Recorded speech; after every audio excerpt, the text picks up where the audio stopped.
La van life, la réalité versus les mythes. Alors, est-ce qu'on est plus souvent dans ce paysage ou dans celui-ci? Eh ben, on va voir tout ça dans cette vidéo.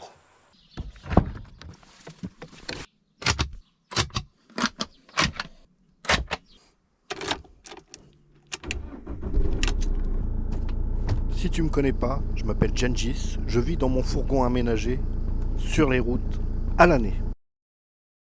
Ce qui t'a sûrement donné envie de regarder toute cette van life proposée sur les différents réseaux sociaux, c'est surtout les photos et les vidéos qu'on te met, où on te présente que c'est la liberté. Mais on va voir que entre ce qu'on te montre et la réalité, eh bien souvent, il y a un énorme pas. Tu vas voir sur les réseaux sociaux comme cette photo, ou cette photo, ou cette photo, tu vas te dire, waouh, moi aussi, je veux faire pareil. Et bien souvent, ben, tu n'y arriveras pas. Parce que, quelque part, c'est des photos mythos. La plupart des gens utilisent les applications. Donc, j'ai fait la vidéo la semaine dernière sur les applications. Mais il faut savoir que toutes ces applications, elles te donnent plein de spots. Sauf que quand tu vas arriver sur ces spots, eh ben, tu vas bien t'apercevoir qu'à un moment, le spot il est sale parce que les gens sont sales, que c'est pas forcément le décor qui est autour qui est intéressant. Et quand tu es en pleine nature, ben bien souvent, ben si tu utilises ce genre d'application, tu vas t'apercevoir que soit quand tu arrives, t'es pas tout seul, soit quand tu es tout seul, il y a peut-être quelqu'un qui va arriver et se mettre à côté de toi. Et quand tu fais de la van life, en vrai, tu essayes de trouver un point et de rester le plus discret possible. Je te renvoie sur la vidéo de l'année dernière, comment je fais pour trouver des points sans Parfum Night, ou Caramap, ou ce que tu veux. Et tu as des moyens simples qui sont pas forcément référencés sur ces sites-là. Même si ils commencent à supprimer les points, certains points, parce qu'il faut pas se leurrer. La plupart des terrains, c'est des terrains privés. Donc, si t'es pas invité chez quelqu'un, quelque part, t'es sur son domaine, donc s'il veut te virer, il va te virer. Et quand on voit la catégorie des vannes qui vont jusqu'au bus, faut pas se leurrer. Plus t'es gros, plus tu vas avoir du mal à trouver un emplacement dans la nature. Parce que un bus, oui, t'as 24 mètres carrés habitables, mais à un moment, il faut le stationner. Sans parler du budget gasoil, bien entendu. Parce qu'un bus, c'est 30 litres au 100. Un camping-car ou un fourgon, c'est 10 litres au 100. Donc, forcément, ça t'impacte sur ton budget. Si tu fais de la route tous les jours, prévois en conséquence, parce que le gasoil, il va faire qu'augmenter. Et comme le but, c'est de rester discret, moi, par exemple, j'ai fait le choix de ne pas avoir les stickers de la chaîne sur le fourgon. D'une, parce que tu sais inexorablement que va y avoir du matériel informatique et tout ce qui est caméra, appareil photo. Donc quand tu vas en balade, l'ordi il reste pas dans le sac, il reste dans le fourgon. Et c'est un peu l'appel au vol, quoi, quelque part. Après, c'est bien pour la pub, sauf que ben c'est pas le top, quoi.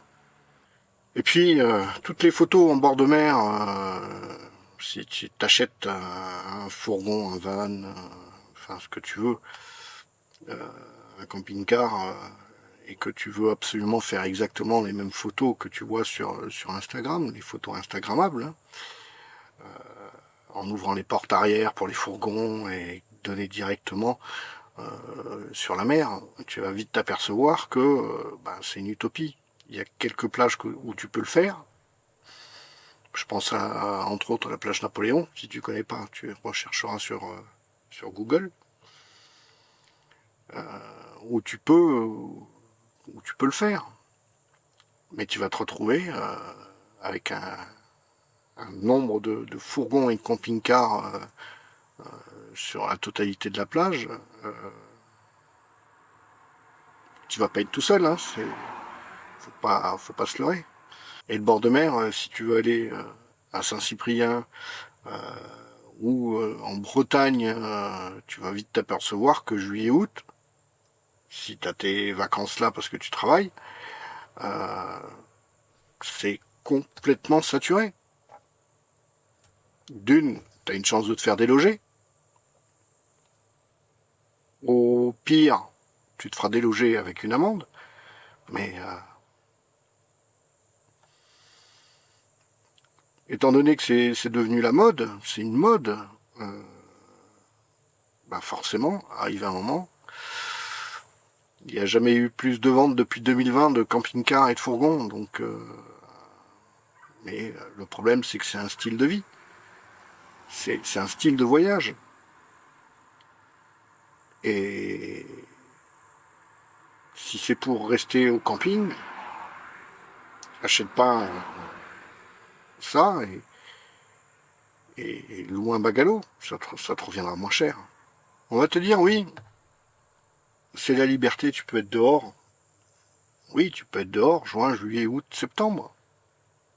Le reste de l'année, ben, quand il fait froid, qu'il pleut, quand il pleut, tu restes dans des 12 mètres carrés. Quand il fait froid, ben, tu mets le chauffage, mais tu vas te balader un petit peu. Mais tu sors pas ta table et tes chaises, même si t'es tombé sur un super spot, avec les deux pieds dans la neige. Après, tu peux le faire, hein, c'est pas le souci, mais bon, c'est mieux quand t'es calé au chaud que de se retrouver les deux pieds dans la neige à manger. Donc, tous ces petits vannes là où tu vois où t'as la cuisine dans le coffre et que tu déplies en ouvrant, c'est super. En juillet-août, ouais. Mais décembre, janvier, si t'es pas à Ibiza, ça va être compliqué l'affaire. Hein. Et oui, et pendant ces mois d'hiver, ben bien souvent t'es enfermé. Bien souvent t'es enfermé. Parce que ben quand il pleut, d'une ça résonne. Donc si t'as le sommeil léger, ça aussi ça va être compliqué. Mais ça on te le montre pas, personne te le montre. Quand tu vois une vidéo, t'as l'impression qu'ils vivent pas dans leur fourgon. Tout est clean, tout est net. Moi je suis désolé, mais moi c'est le bordel. Pourtant je suis tout seul. C'est le bordel parce que j'en ai sous la table. J'en ai un petit peu sur le lit. Parce que arrive un moment, il te faut tout. Et en plus on te rajoute des trucs. Là, bah, maintenant il faut en plus avoir soit des chaînes, soit des chaussettes. C'est un truc que tu vas peut-être utiliser jamais, mais il faut que tu l'aies. Donc ce petit truc va te prendre une place. qu'il faut que tu cases. En plus, si tu as un vélo, si t'as pas de porte-vélo, arrive un moment, ta soute elle est pleine. Moi, ma soute elle est pleine. Ces vannes qui sont super bien rangées, quand tu vois, soit ils te mentent et c'est du mytho, ils vivent pas dedans. Ils descendent dedans quand ils veulent faire leur vidéo, se trouver un spot à côté de chez un copain. Et puis, sinon, il y a les choses que tu as besoin, quoi. Donc, ne serait-ce qu'une échelle pliable pour monter sur le toit. Pas pour faire des photos Instagrammables, mais pour nettoyer le panneau solaire, par exemple. Ou faire le pare-brise. Parce que tu t'aperçois que, pour faire simplement le pare-brise, le nettoyer, t'arrives pas à la moitié, quoi. Donc forcément, il te faut quelque chose pour monter dessus, puis arriver à... Et l'échelle te sert à ça aussi. Donc il faut que ça soit accessible, et que tu t'embêtes pas à tout démonter la soute pour attraper l'échelle, quoi. Après, tu as aussi tout ce qui est gestion de l'eau. Quand tu vois sur les photos Instagrammables la jolie fille qui prend la douche dehors après d'être rentrée de la plage, donc déjà là, pour être rentrée de la plage, en principe, il y a des douches, donc tu prends la douche sur la plage, ça t'évite d'utiliser de l'eau de toi, de ta réserve. Parce que quand tu prends une douche, faut pas croire que tu vas mettre 20 minutes. C'est pas 20, c'est pas, déjà t'as 10 litres d'eau chaude, donc le problème il est vite réglé. Hein, 10 litres d'eau chaude, je peux te dire que ça part à une vitesse phénoménale. Donc, et si tu veux pas passer tes journées à chercher de l'eau, forcément, tu fais attention. En te lavant les mains, tu coupes le robinet. Quand tu te savonnes, pour pas que tu consommes de l'eau bêtement. Ça, tu le vois pas sur les photos Instagram. Sur les photos Instagram, il y a des coups, tu as l'impression que ils ont sorti à leur salon avec un tapis, avec des fauteuils. Bah oui, mais tu mets ça où? C'est super joli comme photo, hein. Mais c'est du photo, c'est un montage entre guillemets parce que tu peux pas le faire parce que soit t'es chez quelqu'un et puis après ton tapis t'en fais quoi? Tu le mets dans la soute et ça te prend de la place encore une fois. C'est toujours pareil, c'est une question de place. Et c'est pareil avec la sécurité.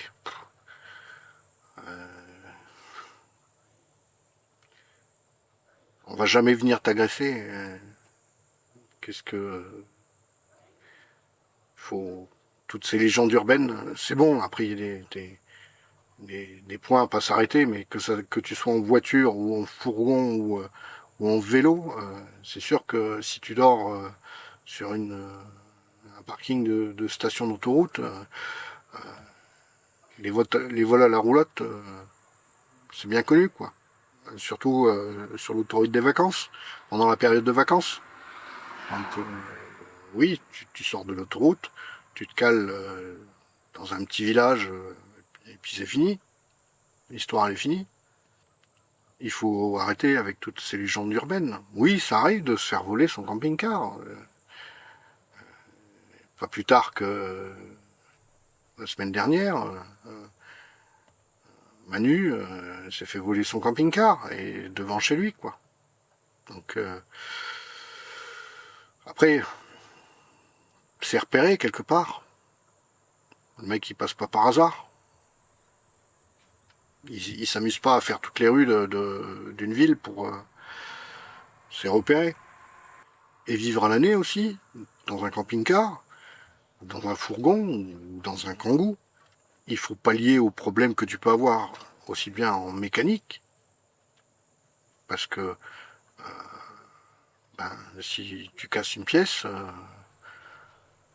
il faut que tu puisses te loger. Si tu es en plein milieu de la France, que tu connais personne, soit tu le ramènes au garage, ce qui veut dire que tu vas payer une chambre d'hôtel, un gîte, et ça, soit tu restes comme un idiot sur un parking, ou là où t'as cassé, et tu vois comment ça se passe, soit tu fais réparer, et là il faut que tu puisses continuer à vivre. Donc après ça me fait penser à Caro, qui a eu de la chance, où le garage, en attendant les pièces, lui ont autorisé à vivre dans son van. Mais bien souvent c'est pas comme ça. Et faut pas oublier que la van life, c'est un style de vie en solitaire. C'est un voyage en solitaire. Et rencontrer réellement des gens sur les spots où tu vas te trouver, bien souvent, personne ne vient te parler. Parce que il est dans son trip solitaire et ça arrive, hein, faut pas dire que c'est jamais, c'est pas vrai, mais encore pire, sur les aires de camping-car, bien souvent il y a personne qui viendra te parler. Même pas des fois un bonjour, un simple bonjour. Donc après il faut pas généraliser.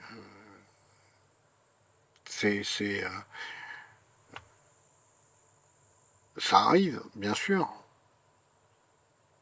Bien sûr que ça arrive, mais il faut se rendre à l'évidence. C'est pas une famille, c'est pas vrai. Les gens que tu vois, que tu rencontres, bien souvent, c'est des gens que tu suis ou qui te suivent. Mais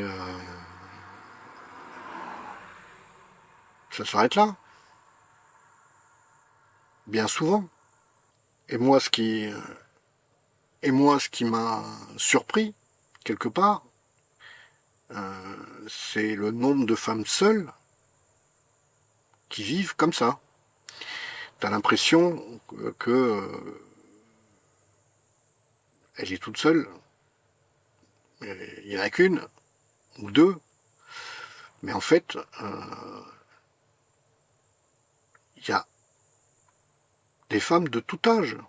Et moi, ça m'a surpris, parce qu'on parle toujours d'insécurité, machin, patin, couffin. Et des femmes seules, avec un camping-car, avec un fourgon, il y en a énormément. Bon allez, on finit la vidéo dehors, avec ce joli cadre. Moi, je vais apprécier. Je te mets la vidéo avec comment trouver un spot sans par Fortnite, qui est aussi intéressante si tu l'as pas vu. Et je te souhaite une bonne continuation. À la semaine prochaine. Allez, chaud!